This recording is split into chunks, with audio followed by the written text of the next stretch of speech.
Amazing. Howdy, Hello, everyone. everyone. How are we all doing? Just to mention to the eGP learners who are joining us, so this is slightly different type of live stream. We're going live on Zoom as well as to eGP Learning simultaneously. So it depends on where you're watching us, you're going to hear different things. And I'm helping the team with this live stream. But for all the eGP learners watching on YouTube, Facebook, etc., we're going to transfer over to the Zoom so you can see what's going on in the Accurx meeting, and hopefully we will have an amazing live stream helping to tech enhance primary care learning and show you how to do total triage. So let's switch it over. Go for it, Molly. Thank you. Hi everyone, welcome to today's webinar. My name is Marlene. I'm an implementation manager here at Accurx, and I'm going to be presenting today's webinar. So I'm just going to go ahead and wait a little bit before we officially kick things off, as I can see lots of you are still joining. So I'm just going to go ahead and just share my screen for now. Let me see if you can not see my screen. So you should have access to my Q&A. So I'll see anything popping up. Yep. Amazing. Thank you. And whilst we getting just started, and whilst I'm waiting for everyone to join us, I have a quick ask for you. We want to get to know you a bit more and learn how we can best support you, especially through your digital triage journey. So what I have ready for you is a quick poll. So it just should take a few minutes for you to just complete and let us know how we can best help you. So I'm gonna go ahead and launch it now. Again, it should pop up in your screens. So yeah, and I'm really thankful for your answers.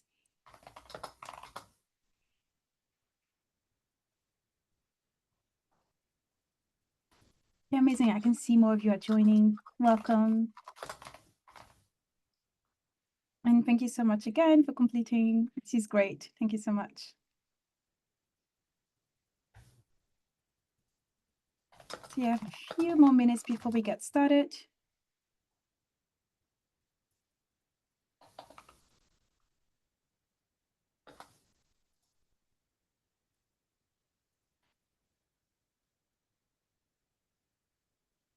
Wow, there's so many of you. Thank you so much for joining today's webinar.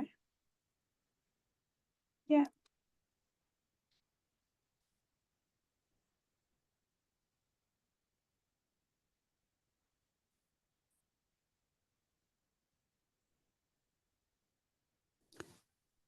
I think just whilst we're getting those responses coming through, just going to mention to everybody else who's joining us on the live stream as well. So appreciate you can't answer those questions. That's in the Zoom bit, but I have asked a similar question out on the live stream in terms of where you are in your total triage journey.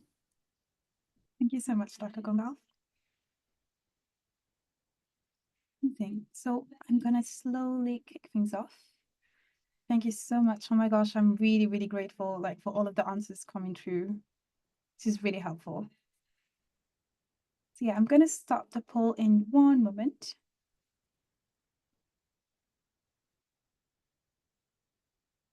So I'm going to stop now and slowly get us started. There's a lot to go through and a lot of exciting things to also talk about today. So I'm just going to go ahead and share these quickly with you. And I'm going to go ahead and I'm just going to do a little bit of housekeeping before we dive into the subject. First things first, this is being recorded, as some of you might already know, and you're going to receive a copy of today's webinar after today, essentially. And as I said before, you do have access to your Q&A, so if you have any questions, feel free to pop them over there. We do have a lovely implementation and support teams available to help us with any questions. And last but not least, as you can see here, we're being joined by Dr. Hussein Gandhi, a GP partner at the Wellspring Surgery. And you also may know him as Dr. Gandalf from eGPlearning. And we also have Dr. Dave Triska, a GP partner at the Wheatley Surgery and a clinical consultant here at Accurx. So yeah. And so before I go ahead and share more with you, I want to make sure that you know what we're going to be covering here today. The first things that we're going to be covering is essentially, I'm just going to stop sharing the poll with you as well. Just give me one moment whilst I do that. So yeah, so as you can see here, the first thing that I'm going to go ahead and share is what's total triage. Some of you may be completely new to this concept. Some of you may be familiar, but you might have some questions. So I'm going to go ahead and explain that before we dive into the subject of today's webinar. So Dr. Gandalf and Dr. Triska will be talking about the implementation journey with us here today. And then we'll end the session with a Q&A. And we also share resources for those of you who are looking into getting started with your own digital digital triage journey or your total triage journey. So yeah, stay tuned until the end. We also have some lovely surprises for you. So yeah, what I'm going to be doing now, as I said, is I'm just going to simply explain what total triage is. Right now in the screen, you can see a quick image explaining the traditional model. I bet that most of you are already very familiar with this model. As you can see here, in this traditional model, there's a significant amount of staff time that is used to collect basic information from patients, and the patient's involvement is often limited to phone calls and brief face-to-face discussions, while clinicians and admin staff juggle extensive scheduling and admin tasks. As you can see here, again, I don't think I'm explaining anything new, but the patient usually gets in touch with the practice by walking into the practice or calling the practice.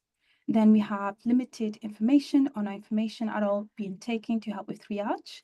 And if there's an appointment available, the patient is offered an appointment. If not, the patient is asked to call the practice back.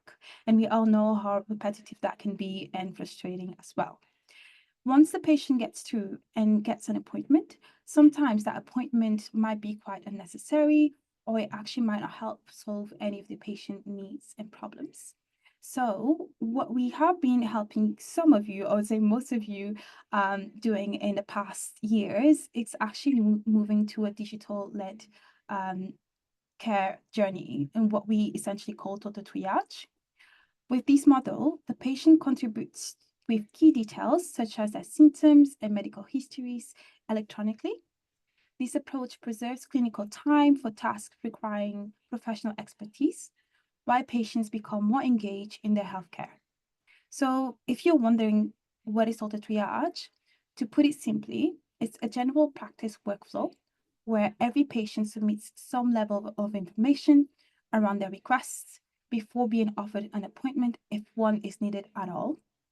With this digital-led care model, as you can see here, the patient still gets in touch with the practice by walking in or calling the practice if they don't have access to let's say internet or a smartphone. But the difference here is that you're going to have a member of your reception team capturing information on behalf of the patient and submitting a request on behalf of a patient. And we do have a dedicated tool called Reception Flow for that. And then the request is sent to your Accurx inbox into a specific folder.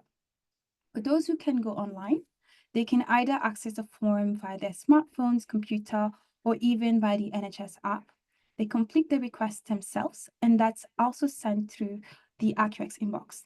It's all going to go into a dedicated folder in your Accurx inbox, where you can have an overview of all of your patient demand, and that will enable you to either resolve the queries immediately or also assign the requests to a dedicated or, let's say, the relevant team member or teams. You can also leverage the other Accurx products that you have access to, such as Self-Book, to invite a patient to book an appointment if it's necessary. You can also send a patient questionnaire to collect more information, or you can just start a two-way conversation with your patients via SMS. And all of that should result in you delivering timely care to your patients, or also signposting your patients to any local services, or just providing self-care and guidance as well. So yeah, as you can see here, it seems quite simple. We're going to dive into that. All of that just to let you know that basically with this total triage model, what you are doing is funneling all of the requests to one inbox. It's going to give you a better sense of the patient demand. It will help you tackle the 8 a.m. rush and also make the experience better, both for your staff, but also for your patients, and also make it a bit more equitable as well for those who cannot go online and complete the requests themselves. So yeah, we're gonna go ahead and now and dive into our subject. My big question around implementing this total triage model is for you, Dr. Gandalf. What does all of that mean for yeah, practices, and especially regarding the GP contract? Is there anything in particular you would like to say about that?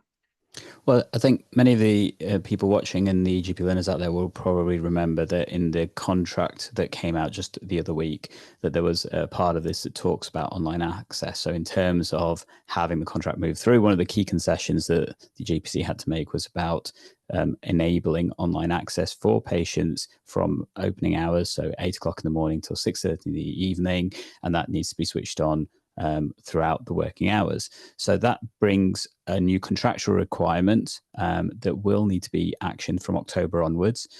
There's, I think, still some aspects that we need to understand, because the detail of what that means in terms of what types of contacts, etc., we still don't know. That's probably going to come later on moving forward. But I think that's one thing that many practices who are currently not doing a total triage or similar models and that kind of thing will need to address in terms of how you manage the online access demand that will come through, because it will be part of your contract. And if you're not delivering that, that will be something that obviously NHSN will be looking to speak to you, or your ICB will be looking to speak to you moving forward about how you're delivering care to patients. Yeah, that's such a good reminder. And again, I'd say that this is the perfect opportunity for us to dive into that. Like, how do you implement a total triage model and also do it efficiently to make sure that it works for you as a practice and also your patients? I actually have a few questions for both you and Dr. Dave Triska as well. My first question is essentially like, what factors led your practice to adopt like a digital triage model, in particular total triage? And what were the challenges as well that you were facing when you decided to adopt this model?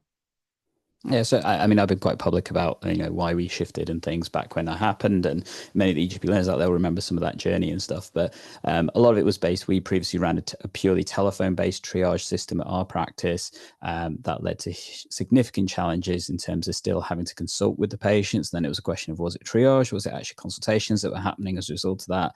Risk of burnout to the staff, but also to patients. It was still a case of first come, first serve, because we hit our capacity in terms of what we could do to deal with safely.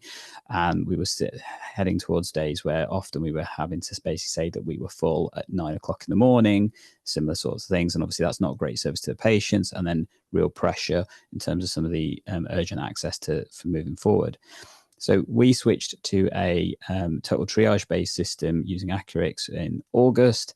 Huge amount of learning and experience went into trying to adjust to that, and I was really thankful to many people I've learned from in order to help understand that, including Dave, who's on the chat and stuff, to how to manage that. But I guess since moving towards that, there have been absolute benefits for us in terms of particularly care navigation. We're seeing lots of patients now being more easily able to see the right person at the right time. Staff morale has significantly improved, particularly in our administrative staff, so our reception teams, patient navigation teams. They no longer have to deal with those frustrating blocks and saying to patients that we're full, because actually what they're doing is taking the details, and then it's a clinical decision based on where the patient then goes from there, rather than the reception team saying we're full, you have to go somewhere else and stuff. That's been a real benefit. And I guess similar time we moved to cloud-based telephony, and we've had an impact in terms of how that's worked through on the phones as a result of that. But it has meant that we have more workflow coming through from an online basis, and actually it feels a little bit more manageable. Not to say it's not tricky at times. I think everyone will admit general practice still has its challenges, and you still have the days where it feels overwhelming. But in terms of the staff morale and the patient navigation side of it, it's so much better than where we were this time last year. Wow. Also, like, I love it because you're talking about like what led you to implement this change, but also the benefits that you got. And I mean, I'm just wondering as well, like, it's easy to think about the benefits now because like you've gone through the change, you've implemented, you've had like a few months to just like see, okay, this was worth it. But my question around that as well is like, what were the initial concerns once you've decided to move? What were you thinking about? Like, did you have any specific fears or concerns regarding the patient care and the workflow at your practice, and how did you overcome that? So there were lots of, I guess, anxieties about moving to a purely online system, particularly in my population where we have predominantly high deprivation, lots of non-English speaking patients, and those were real concerns that I think many of our staff and team had. We have adapted a lot of that by having access champions to help patients in terms of those who feel that they struggle, and our admin team supporting those patients who don't have the ability to complete them themselves, but also incorporating things like patient. Sorry, I'm just trying to fix some one of the things going on the screens. Bear me one second. Okay. That should The hopefully joys fix of it from tech. there. Yeah, joys of tech. So hopefully everybody on the YouTube can now hear me. That should have fixed things. Apologies for those who couldn't earlier, and I really do apologize for that. That should have fixed it. But effectively, we had access champions supporting our patients with the navigation. We had a care coordinator that we had with our PCN who came on a regular basis to support patients in terms of access things like the NHS app and doing it on the website. So those kind of things can help from there. I think the anxiety about any change is always significant. That will never go away. And having guides to help people understand how to do that is a really powerful thing. And I know for me, a lot of that was the community around me that helped to do that. So I mentioned Dave a couple of times, various others from different places as well. So having that community to help you understand it has been a really powerful thing. Wow, impressive. And yeah, again, you're speaking to the power of community. We have more on that later. Oh yeah, I was also wondering again, how long did it actually take you and your team to implement like a different way of working essentially? Like, and whilst doing it as well, again, was there anything that was quite unexpected, that you didn't think about, but then you had to overcome as you were doing the transition to total triage? Also, there's loads of things that will come that you're not expecting, that much I can guarantee you. But yeah, in total, 6 months, we started the journey because there's various different things you need to figure out. You need to process map your practice and the patient journey currently to what it's then going to look like and who's going to be responsible for those different aspects. There's training that needs to happen in terms of supporting your team to understand how things are going to be different. What do you need to do in the interim? What do you need to have ready for when you go live? There are various different steps of those journey that need thinking out as well. So this is not something I feel that you can do in a week or a month. You know, you need to dedicate some time to figuring out, because this is the big thing. This is the thing that everybody uses. This is how everyone comes into your practice. So if you're not spending time, to figure that out and having the structure and things to help you understand that, it's going to feel overwhelming. And what will then happen is everyone will just want to go back to what it was, because what it was at least comfortable. It's something people understood. But it's recognizing that it's going to need time. There's going to be times where it doesn't work, but actually sticking with it, a lot of those things smooth out. If I was to go back to my team now and say that we were going back to what we did, I'd have a mutiny, simply put. I'd have people leave instantly, because that's how much of a difference it's made.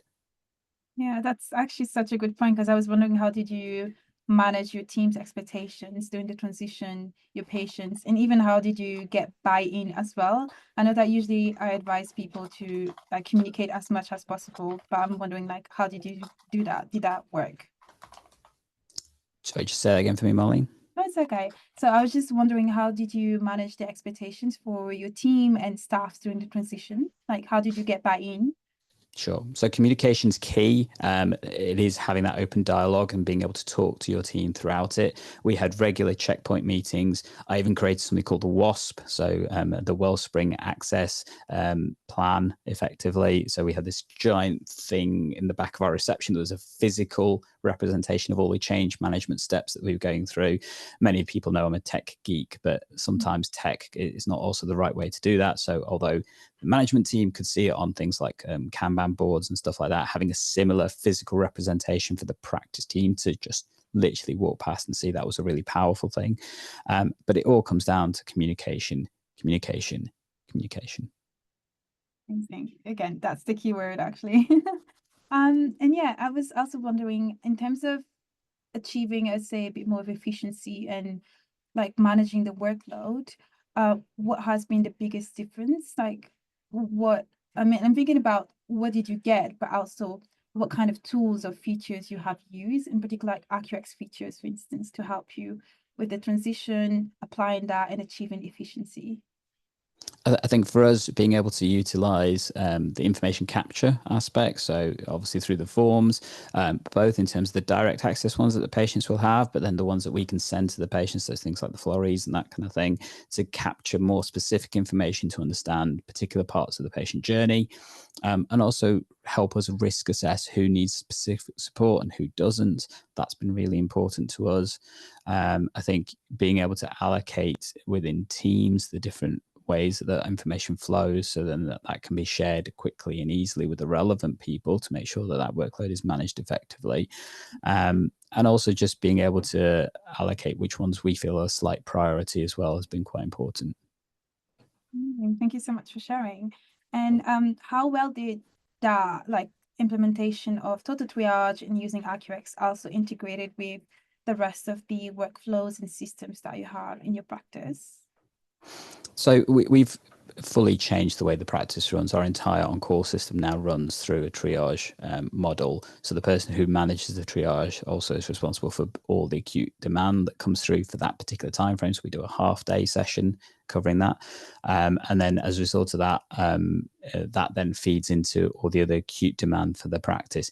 Does mean that's a bit more busy and intense, but then what the subsequent payback for that for the clinicians is that their normal clinics are just routine clinics where they can spend time with patients, deal with the workload that comes through that, and do that in a way that they know that there's not some additional aspects of care coming through, which, unlike our previous system, that was not necessarily the case. Oh, that's actually really interesting. I was wondering if you could share a bit more about that. And I'm sure like lots of people have questions about how you also handle urgent requests. And how do you like did that help in reducing unnecessary appointments, for instance, like all of that? How does that work with your appointments book, for instance? So I think we deal with everything on the day. So everything has to be dealt with on the day. If the patient's not available for that day, then we say you just simply contact us another day on the day that you're available. That's been a bit of a shift for many patients, obviously not being able to book ahead for a GP access and things.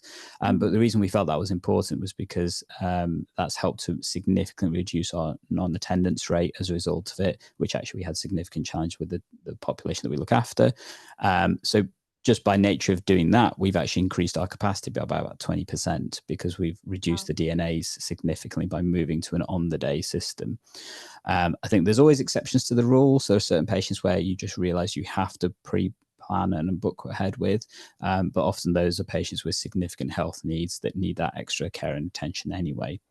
I think in terms of the urgent access side of things, the benefit is we've got an idea of what that urgent issue is, so then we can manage that effectively in terms of, do we need to be seeing that, or does that actually need to be dealt with more effectively by another part of the system, and therefore we can signpost the patient towards those aspects as well. Amazing. So yeah, like I feel like you really thought about that. And again, as you said, maybe like other streams of care are not like jumping on you like as a surprise. So Yeah.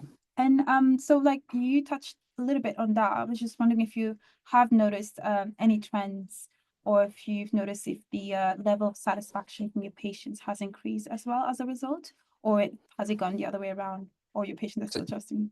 Yeah. General feedback is patients significantly have appreciated the new system, the knowledge that they have contact with us on the day when they need it. We have noticed a trend that actually we don't have an 8 a.m. rush. We have a 9 a.m. rush, weirdly. So people now, I think when they're getting up, that's when our volume significantly increases. So the biggest demand comes from between 9 and 10 o'clock in the morning with what we can track through the analytics and the information we're getting through.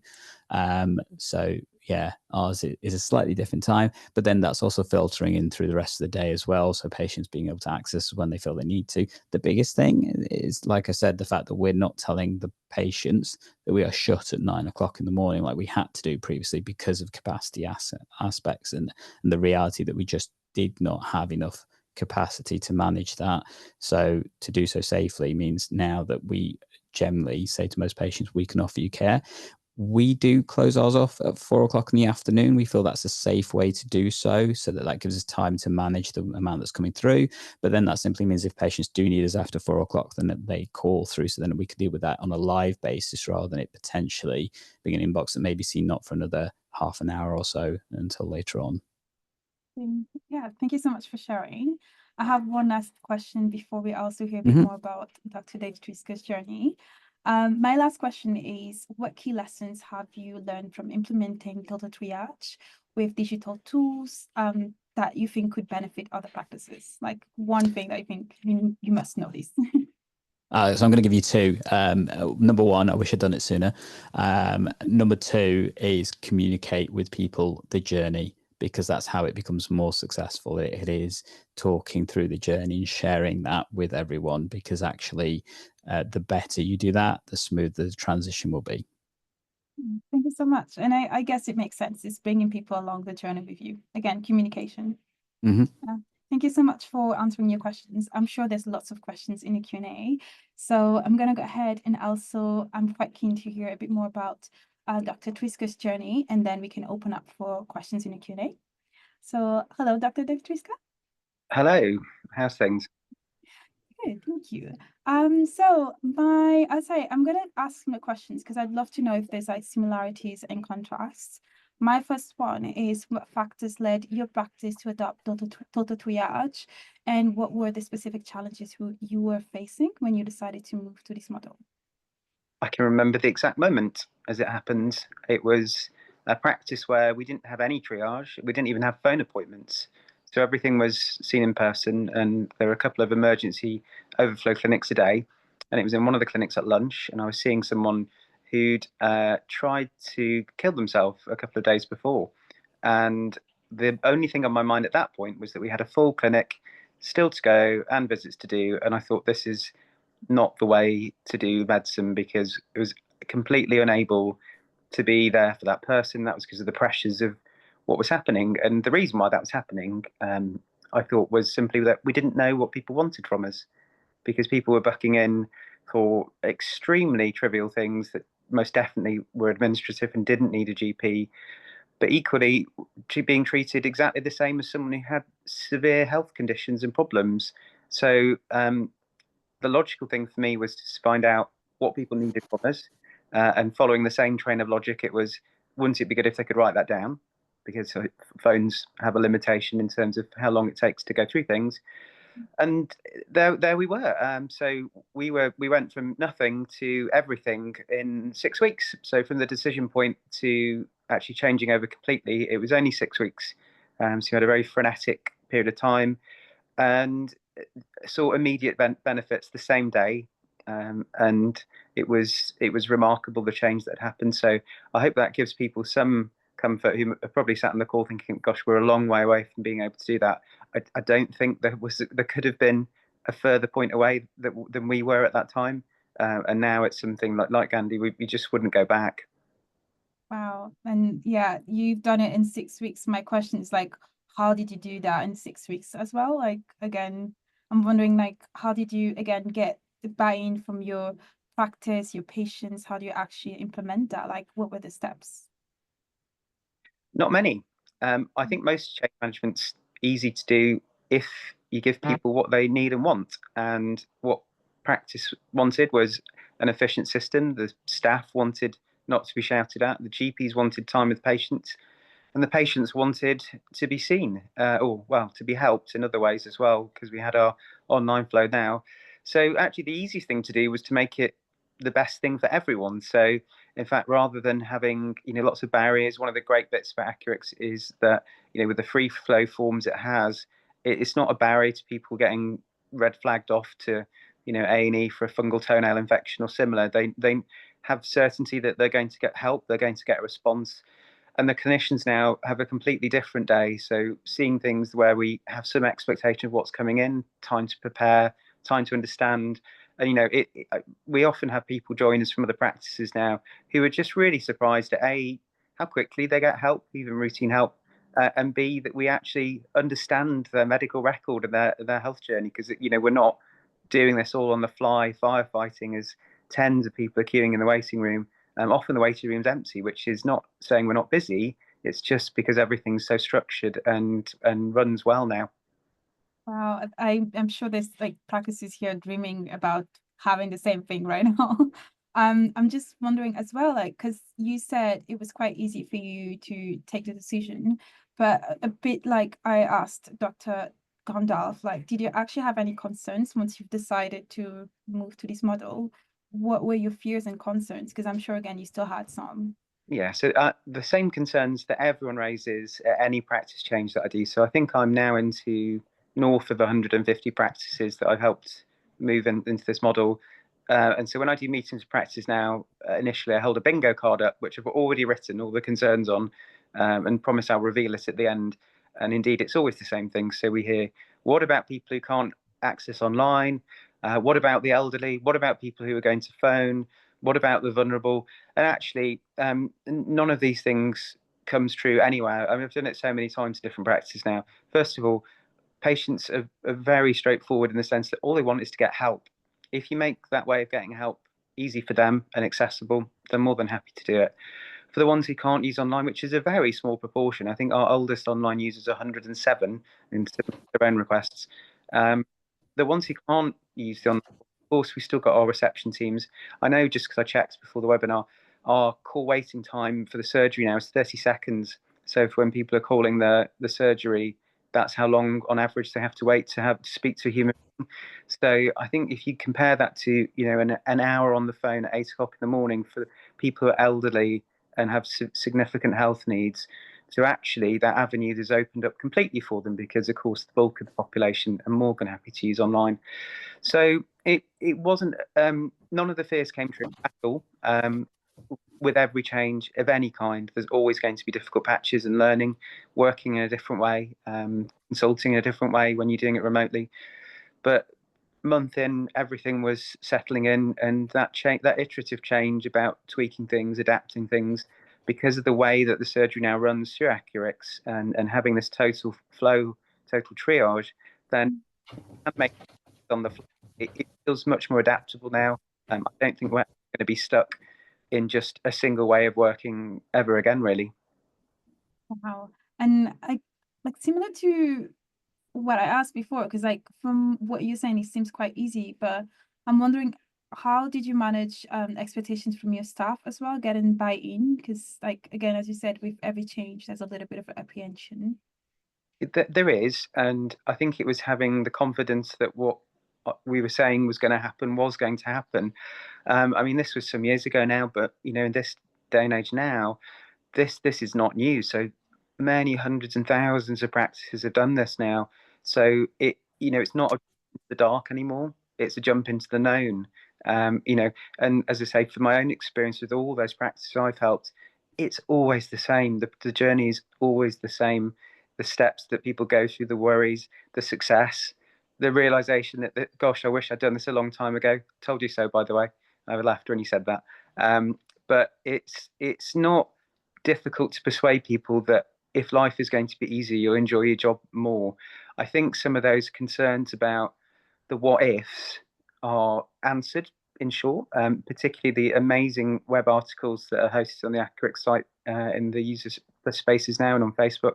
There's a community, both the WhatsApp and Facebook groups are very active, so you can actually ask and get it from the horse's mouth from people who've done it, and everyone says much the same thing. So I think if anyone's nervous now about thinking, gosh, that's a lot to do, I'd say you really want to be doing this now, because what you don't want to do is be doing this when it's forced upon you later on in the year.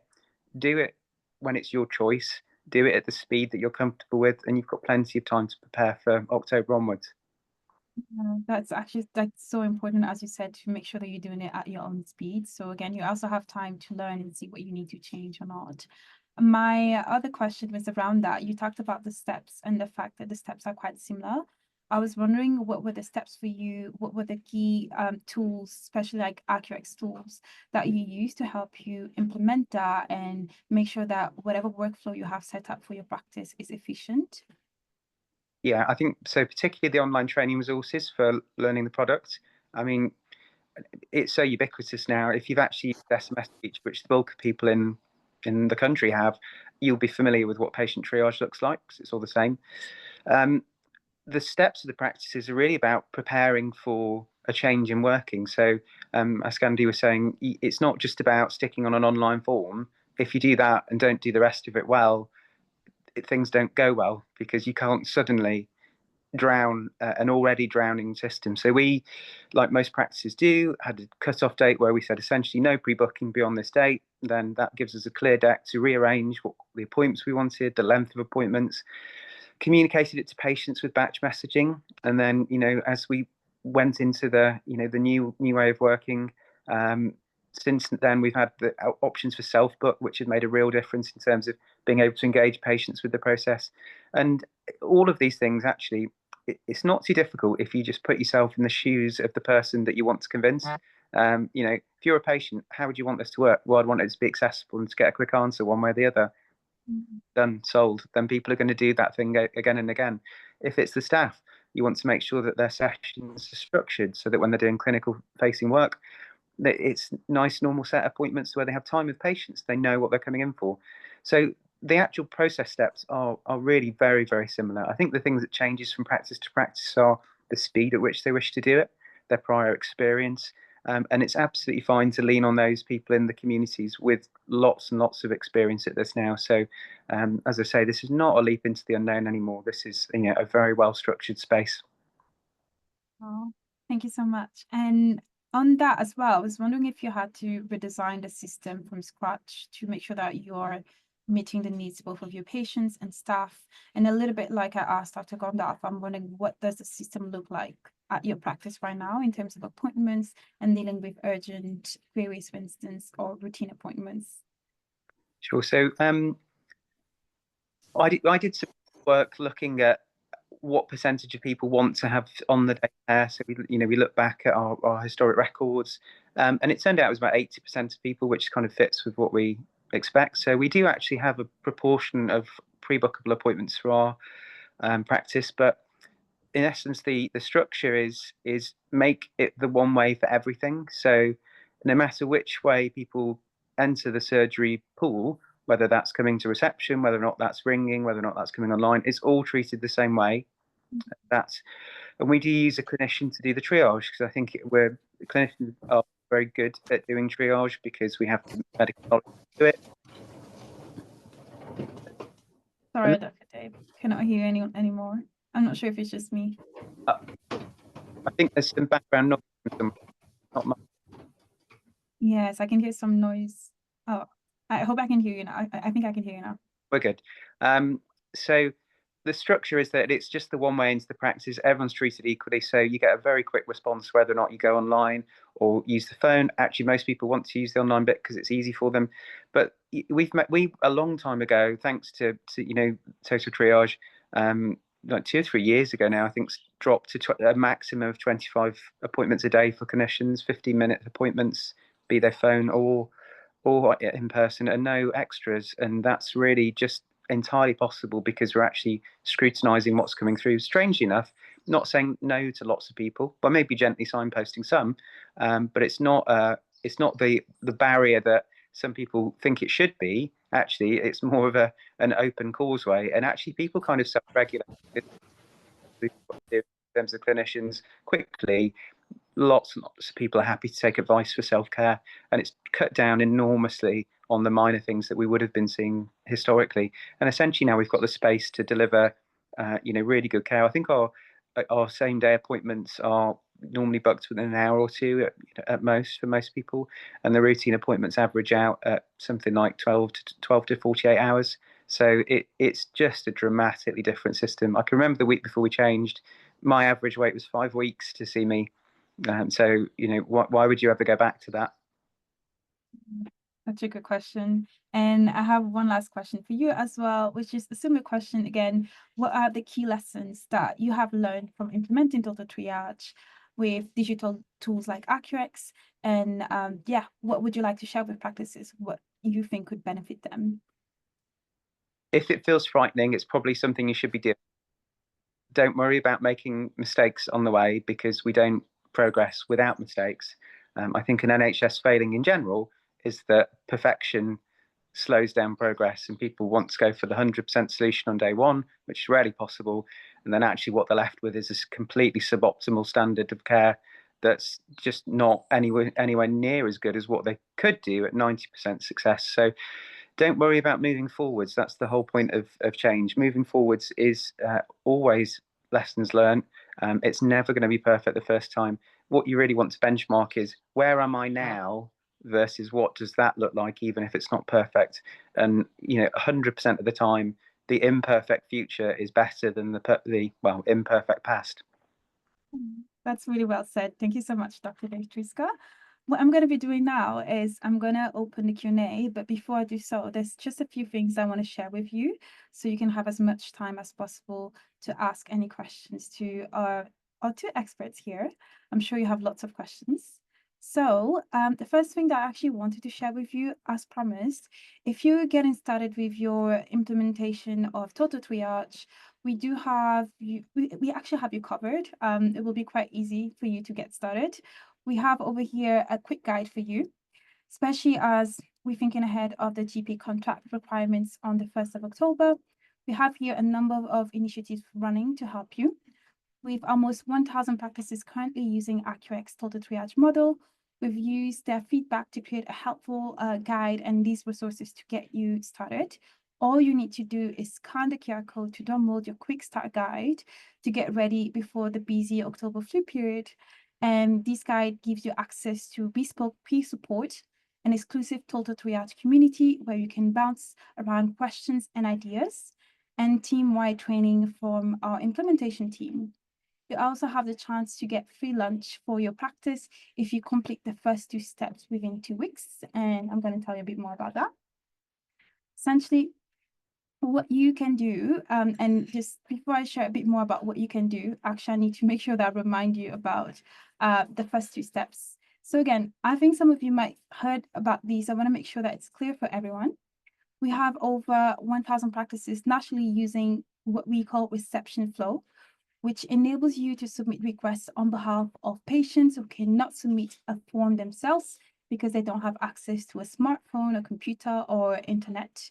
So you can go ahead and submit a request on behalf of the patients who walk into the practice or call you in the phone.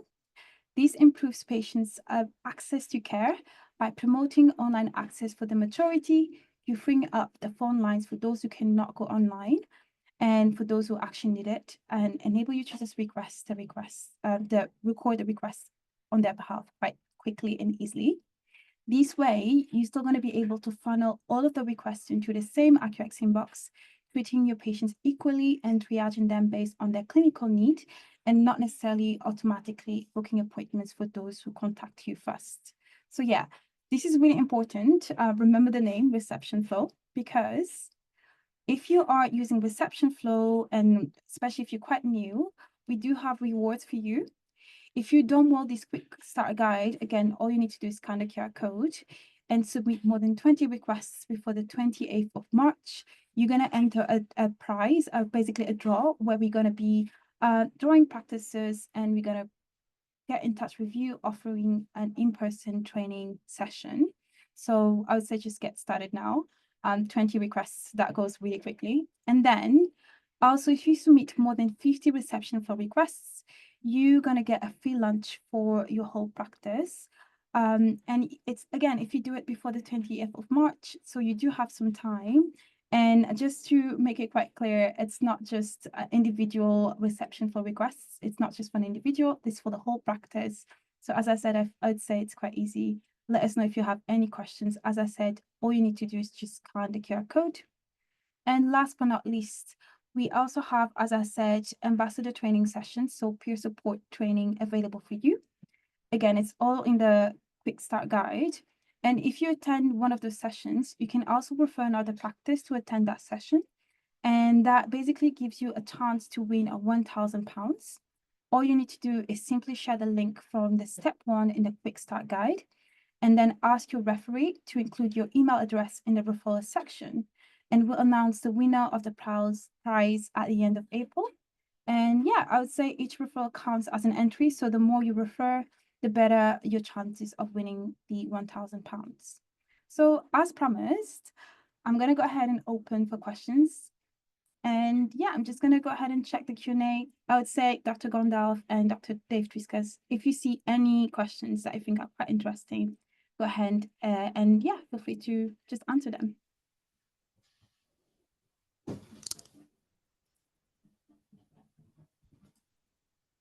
Wow, I can see there's lots of questions. Thank you so much for the questions. Can I start with one, Marlene, that I think was a Yeah, good, go ahead. common theme? Is someone was asking about what proportion of things are diverted away from in-person or phone appointments.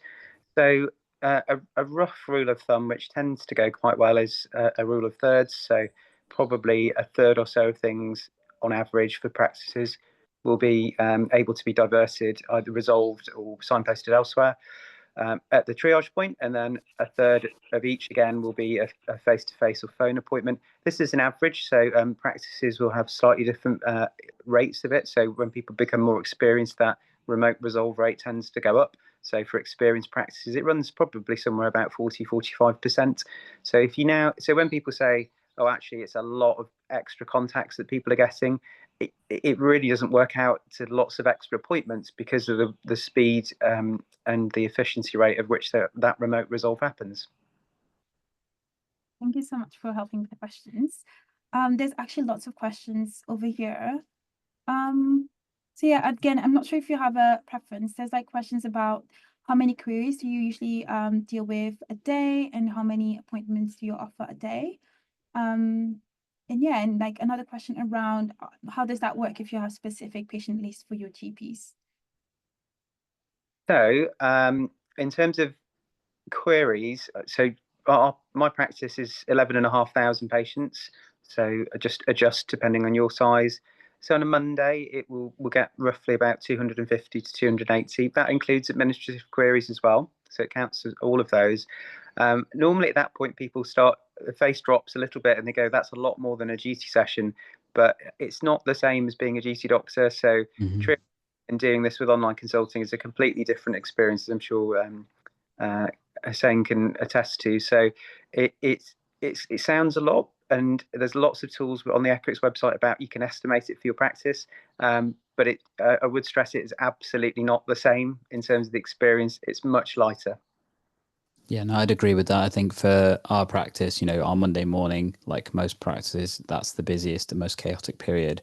We will take about 120 just in the first few hours, and then it starts to peter down after that. So yeah, I'd probably say similar numbers for a Monday morning for us, for what Dave mentioned. Following days, it's generally a bit less than that. And, average, I'd probably say for a Wednesday is about 150 for the whole day. So you will see changes in the way that patients approach you. The cool thing with that is that you can then start to tailor your capacity to your actual demand. So after a while, you will get a better sense of what is actually coming through. And therefore, that means that it's easier for you to adapt. So then if for some reason you have a higher demand on I think everyone will be Mondays, but if your second most busy day happens to be a Wednesday because of local population factors, then actually you can tailor your capacity to meet that, because you've now got the intelligence to tell you that's happening on a regular basis, rather than just assuming that you're going off it based on what you feel is happening. Thank you so much. Again, let me know if you have other questions. I have one here that's quite complex, and it's for you, Dr. Gandalf. Okay. So it's asking you using the algorithm for the number of slots you have available versus the number at which you switch off Accurx, especially if you don't book in advance and deal with on the day. So we haven't got to the point where I've got an algorithm for that. That'd be cool. I'm pretty sure we could probably look at doing something like that in the near future. I think part of the challenge is still you will have local factors that change your capacity. You'll have local factors that change your demand. But I think we have, like I say, on average, call it 200 on a Monday. Requests coming through. The following day is a little bit less, and then Friday picks up a little bit more. So matching your capacity and demand to that is important. So we will have more GPs, for example, working on a Monday, Tuesday, and then middle of the week, we actually have less GP sessions, and that builds up again Thursday, Friday to deal with the fact that we know that the demand is going to increase from there. Whereas then in the middle of the week, we'll probably do more of our long-term condition cares and our other kind of AHP resources, because the reality is we've still got a space issue. So it's figuring out where you can fit people in to match the needs of your patients. Thank you so much. I have another one. Again, I'm not sure if you both have an answer for these, but I'm sure that, again, it's a question that it's on a lot of people's minds. And I know that here at Accurx, we're looking into that as well and trying to do what we can to help you but it's about the GP contract essentially. And it's asking you how you're going to do from October to comply with the GP contract and leaving the form open until 6:30. I can lead off if you like. Go for it. I think the critical thing is the details are not here yet. Yeah. However, it's likely that this is going to split into urgent versus non-urgent contacts. Admittedly, I don't personally ascribe to that as a particularly brilliant way of splitting up demand, because how do you know when something's urgent? But aside from that, what probably will happen is that practices will be leaving the forms on throughout the day, but there'll be some kind of streamlining of what people can actually submit, perhaps with some front end stuff in there to divert them away if it is actually an urgent problem. I mean, there's always the the longer answer about is general practice an emergency service, which of course it's not. But I think given the flexibility of how people do work with total triage, this isn't as big a tweak as I think as people are worried about. It will be if you've never done this before, but if you are an experienced total triage practice, so that's why it's worth getting cracking. I think this is just going to be probably a factor of just slightly adjusting duty sessions and how many occur per day and who's doing what. And I think that's the key point that Dave mentioned. So the contractual change is about routine health issues.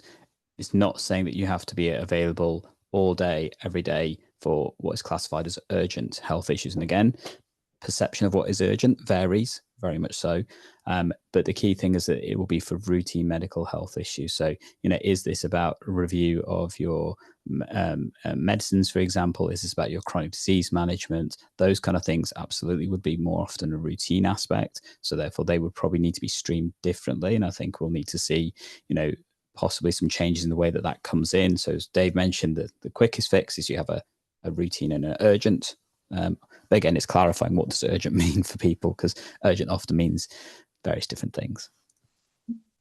Yeah, thank you so much. And again, I guess we're going to have to wait to know a bit more about the specifics. But yeah, I think it's a good start. Hopefully this is helpful for all of you, because for me, it's quite helpful.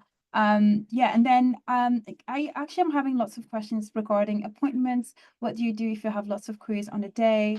What happens as well in terms of capping, if you use capping? So I was wondering if you had a bit more to share about that, like because I'm having lots of questions around having lots of queries on a day, then trying to deal with everything on a day, and how many appointments you have available on a day, for instance. So I guess for us, we have a system whereby if we feel that we're getting towards our on-the-day capacity, we currently will switch it off. I know that's not always felt like the best way to do things, but I think the reason we do that is because we run an on-the-day service. Everything is seen that day. We don't pre-book in advance as a result of that, so that we know that the following day we may have better capacity to manage that, and that we generally find that works better. As ever, there's some exceptions. So, that your more vulnerable patients, we will always make exceptions for those kind of ones because of need, but we will then signpost those patients who need additional support elsewhere. I think I would like to move to a situation where we are running, for the whole day, every day. But again, what can you do if you've got 3 doctors off sick on a day? Your capacity is just gone. So you need to be able to be flexible and adapt to those kind of situations. And often that tends to be the reason why we're having to call it quits a bit earlier, is because of external factors, not because of the fact we don't have the capacity. It's because other things have meant that that's had to change what we do. Thank you so much. And I have another question that's a bit linked to that, I think other circumstances, but I have a question asking, what subset of staff do you assign your appointments to in your surgery? For instance, A&P, GP, nurses, paramedic, etc. Do you want to go, Dave? Yeah, I think all of the above really. So you get the most benefit if you have the most staff functions filtered through this. So self-put links particularly are extraordinarily helpful for shaving minutes off the amount of time it takes to help a patient, either administrative staff having to manually book it or the clinician calling them up or similar. So I'd say get as much as possible done through this system as you can. There's always going to be some nuances when there are sort of different slot lengths and times for various dressings with nurses, for example. But the more goes through this, first of all, it's easy for the patients. So one of my pet hates is when people say, no, you can't use the online form for nursing appointment, you have to ring reception, and it makes no sense. So just make it make sense for patients? Like, does this make sense to me? If so, do it. If it's anything care related, ideally have it all done in the same way. Then it's easier for staff to manage. They're not looking lots of different places. Easier for patients to understand. And I'd echo that. I think it's important to remember that many patients don't know the breadth of the different roles that sit within general practice. Let's be honest, many of our existing people working in practice don't know the breadth of the various different roles that currently work in practice. So how can you allocate patients to say you need to see this kind of person, and for them to tell you that? They may not know. They may not know that your HCA can deal with different parts of healthcare, like checking the blood pressure and the weight, because that's all they need doing. They may not know that your nurse practitioners can deal with actually common minor illnesses and things, and that they feel that has to be dealt with by a GP. But if they're a lower complexity case, that's perfectly sensible and reasonable to do. So having everything go through one place and then supporting the patient by directing to the right person to see them at the right time, I don't think we can expect patients to get that right every single time. So that's part of the reason why the filtering that you get through a triage mechanism can be so powerful, and therefore everything going through that route helps. And then again, it's about the data. It's about being able to say that actually we have the data to know what's coming through, because it's all coming through from one place, rather than you having to capture that data in 7 different ways. Thank you so much for both of your responses. I have another question. This one is more about continuity of care. How do you ensure that for I cannot say this word, but yeah, how do you ensure continuity of care, especially like with illnesses like flu and after tests with the same GP with this model? So I think for us, one of the things that the triaging clinician's responsibility, the GP's responsibility is to try and support continuity of care. So they will look back through the records from those individual requests to see who's the last person that dealt with that patient. Are they available today? Are they available another day? Is it better it's dealt with by that person? Or actually, is this a contact that can be dealt, or potentially could be dealt with by anybody, or does need continuity as a priority? And then giving the patient the choice of, here are your options. Do you want to see that person that offered you continuity, that knows you, or do you feel this is something that's best seen by this person, or do we take that decision because we feel the medical need supports the fact that this needs to be dealt with by somebody else because of urgency? Because let's be honest, everybody's not in every single day. Thank you so much. And I have another question as well. I know you talked about these. Basically the question is, what happens when signposting if your local pharmacy first offer is inconsistent? Do you end up having to deal with the patient request again later in the day? I think that's probably a pharmacy first question, really, rather than a triage question per se. But what I would say is that so we have a perfectly good pharmacy first offering locally, but we refer very few people to it, because by the time we'd have actually done the referral and gathered all the information, guess what? If you're doing it in a total triage model with online consulting and messaging, you probably could manage those 7 conditions.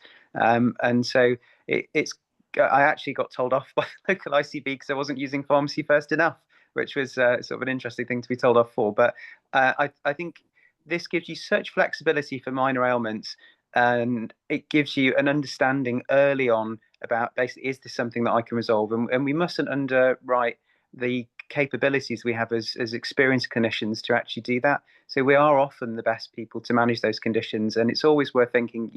When I'm training people, I give them the rule of a minute. So, which is to say, could I come to a conclusion about this problem or solve it within the minute of time that I've got to think about it, and so on? And if you can, you probably should be doing it at that triage point. And that's where a lot of the efficiencies come from in the system. Anything that encourages rework, where it's bouncing back from various different places, it's first of all, the patients are not going to want to use your online system anymore because they've tried it and they didn't get the care they wanted. And second of all, they're going to be really cross as well. So do try and make as much use of external bodies, but we are often people who can resolve a lot of these things very quickly.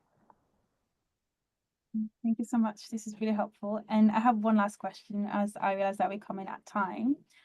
This one is more about concern, I'd say. The question is, the statement is, I'm concerned it will very quickly de-skill our reception team, who are very good currently at signposting to other providers. If you take this away, surely the triaging GP is having to deal with queries they weren't having to deal with before. I disagree with that. I think this can enhance the signposting because actually it still requires the team who are supporting those patients who are coming to you directly to navigate the patients to other options. Yes, that may mean if you've got more coming through the online route that you'll be signposting, but then actually then you can incorporate your team to say, actually, these are the ones that can be supported by signposting to other services and having them support you in terms of doing that. Thank you. Any last words before we go? I guess I'd love to mention one of the resources that I know myself and Dave have created that I think will have real benefit for many people out there. So Dave's created an absolutely amazing Florey builder out there. If you haven't had a chance to take a look at it, I know that's going to be coming with some of the resources that's coming through. And also I know the one that many people are concerned about is text message length, because a lot of ICBs are looking at this. So another resource that I've created is a text message shrinker, shall we say, for people to use. So you can stick your questions and stuff into it and it will shrink it down for you directly. And I think that hopefully those are resources that will also help people that you can access through the links that you can see below and through the guides and all the other information there. So do feel free to have a look at those. I think they're really powerful tools that people, particularly those who are not only starting their journey, but also those who are continuing on their journey, will often find will be really powerful at helping them in terms of tackling total triage. Thank you so much, Dr. Gandalf. And Dr. Dave Triska, any last words? Yeah, I'd say use the community really well. So there's Accurx ambassador practices now who help mentor new practices going into this. The Facebook and WhatsApp groups are really, really friendly. So and lots and lots of practices who will be local to you would be almost certainly happy to host visits. You know, we've done hundreds and hundreds and hundreds now, and most practices are really happy to do that. So if you're not sure and you don't believe it, because it sounds too good to be true, which is what I'm told a lot. And then people go and have a visit somewhere. You come and see it, and then you'll go, oh yeah, actually, we should have done this a long time ago. And hopefully we'll all be able to help each other doing that. Thank you so much, Dr. Dave Triska. And just one last thing for me. We have our Accurx Connects conference coming in very, very soon. It's our user conference, and you are all invited to join us in London on the 29th of April for a day of learning, collaboration, and innovation. Expect industry-leading speakers, workshops, and thought-provoking discussions to leave you feeling inspired and to transform the way you deliver care. All you need to do to get all of the details and register is scan another QR code. As you can see, I've shared lots of QR codes today, and we're going to make sure that we share all of the resources in the follow-up with the recording. And I know lots of you were also asking for demos. So if you join the training sessions, you're going to have the option to see in live demos. We're going to show you how it actually works. So yeah, that's all for me. I really want to thank you, both you, Dr. Gandalf, you, Dr. Dave Triska, and everyone who attended and submitted questions for your time. I hope this has been valuable. And if you have any questions, you can get in touch with us afterwards. As I said, we're going to send you an email. All you need to do is just reply to the email and we're going to be able to help you. Otherwise, yeah, I just want to wish you a very lovely day and I hope to see you soon. Yeah, thank you so much, everyone.